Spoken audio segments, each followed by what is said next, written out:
ಶುಭೋದಯ, ದಾರಿ ದೀಪ, ಅರಿವಿನ ಬೆಳಕು, ವೈವಿಧ್ಯಮಯ ಸುವಿಚಾರಗಳು. ಸಾವಿತ್ರಿ ಹೆಗಡೆ. ಕಲಾಸೊಬಗಿನಲ್ಲಿ ಒಂದು ಪ್ರಮುಖ ಭಾಗವೇ ಹೂಹಾರಗಳ ವಿವಿಧ ಕಲಾಕೃತಿಗಳು.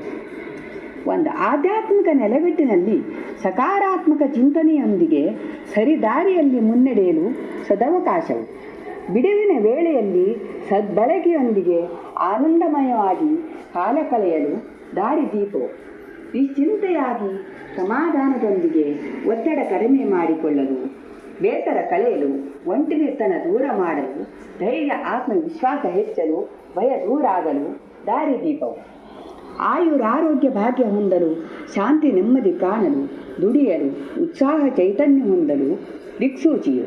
ಸೂಜಿ, ದಾರ, ಕತ್ತರಿ, ಗಮ್, ಬಣ್ಣ ಬಣ್ಣದ ಬ್ಲೌಸ್ ಪೀಸ್, ಬಟ್ಟೆಗಳು ನಮ್ಮ ಸಂಗಾತಿಗಳು. ಬಿಡುವಿನ ವೇಳೆಯನ್ನು ಸದುಪಯೋಗಪಡಿಸಿಕೊಳ್ಳಲು ನಮ್ಮ ಸಂಗಾತಿಗಳು.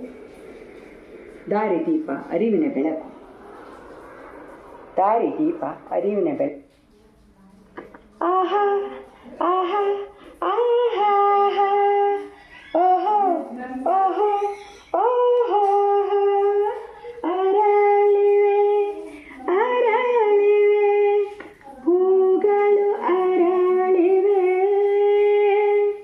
ಶೋಭಿಸಿವೆ ಶೋಭಿಸಿವೆ ಬಣ್ಣಗಳಿಂದ ಶೋಭಿಸಿವೆ. ಆಹಾ ಆಹಾ ಆಹಾ ಓಹೋ ಓಹೋ ಓಹೋ ಬಣ್ಣ ಬಣ್ಣದ ಬಟ್ಟೆಗಳಿಂದ ಕೃತಕ ಹೂಗಳು ಶೋಭಿಸಿವೆ. ಅದ್ಭುತ ಕೈಚ